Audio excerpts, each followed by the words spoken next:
Hey guys, so we're going to be diagnosing a 2008 Buick Lucerne with a misfire issue. Check engine light was on and flashing, so every time you have check engine light flashing, it's indicative of a misfire. So we got that live data pulled up here, and we can see that cylinder 1 and cylinder 4 are both misfiring, right? So cylinder 1 and cylinder 4 are misfiring. The check engine light was flashing. I previously cleared it and decided to make a quick video for you guys. Now, if you don't have a scan tool such as this one, these are pretty expensive. What you can do is get a cheap code reader. It's going to tell you engine misfire detected. Sometimes it'll tell you which cylinder number, and then you can do a quick Google search, find the cylinder numbering, and figure out which cylinder is the one that's misfiring. In this case, we have 2 cylinders misfiring. We're going to go under the hood here, show you guys what we found. So these are the ignition coils right here, and cylinder numbering on this GM 3800 or 3.8 is going to be 1, 3, and 5 on this bank, and on this other bank it's going to be 2, 4, and 6.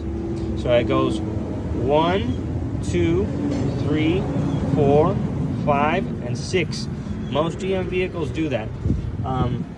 So we're just gonna follow this wire here, and see, this one goes up and over, and it veers off to the center. So this is actually cylinder 4, right? This coil over here, and this one goes to this first one.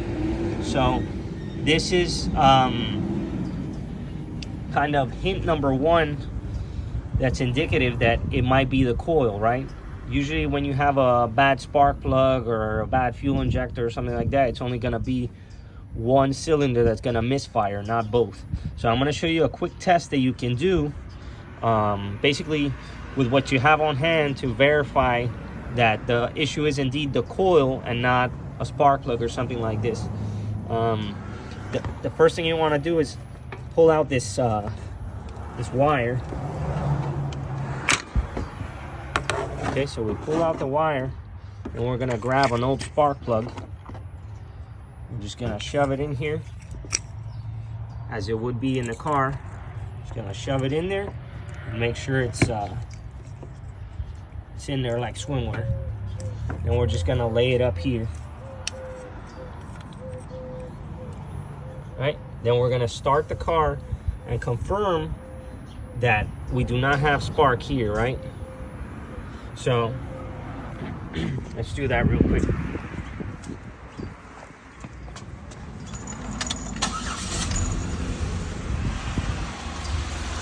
So if this were to be functioning properly, we would see a spark there. There's no spark.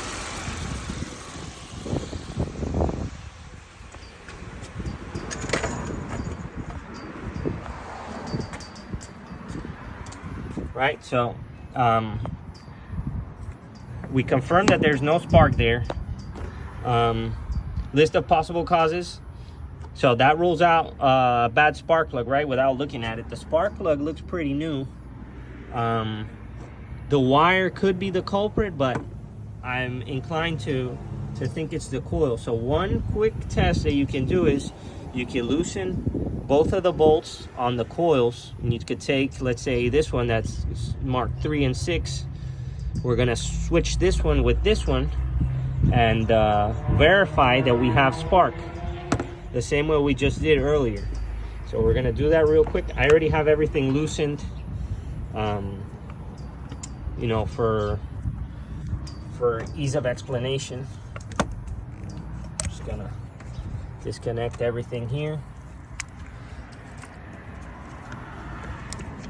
And basically it's a 5.5 millimeter socket. So we're just going to take out this good one replaced the one that's suspected as being bad to the top. And then we're just gonna plug everything back in. And so this one goes up here. This one goes down here.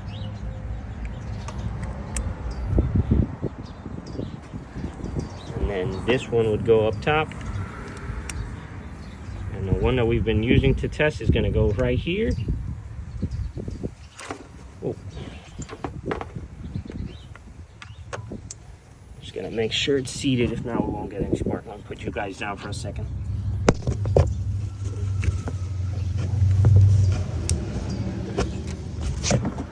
Alright, so once again you lay it up there so it has a grounding point, and we're gonna start the car now.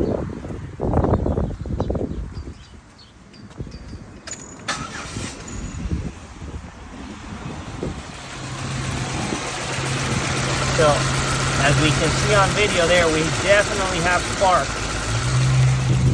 So we can go ahead and shut off now. And that confirms,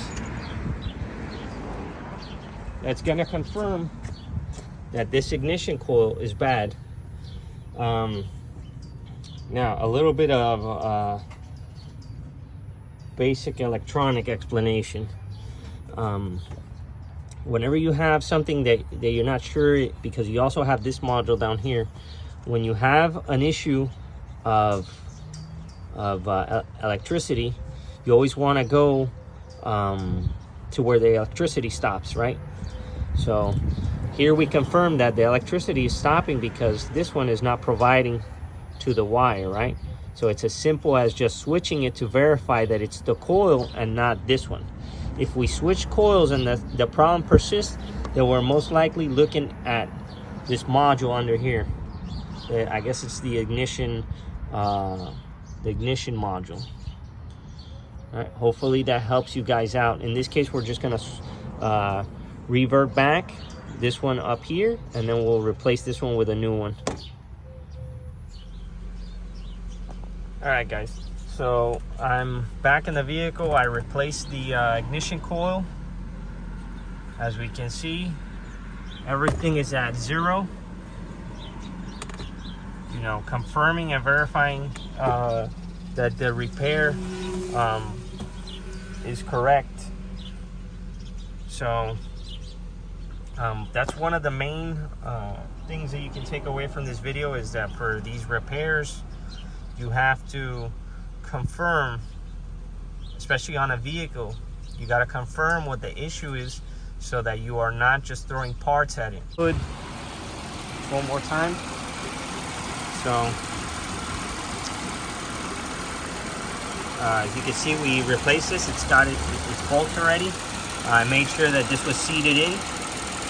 One safety note: be careful with these fans when you're putting your hand in here, because these fans can turn on at random, especially on the GM vehicles.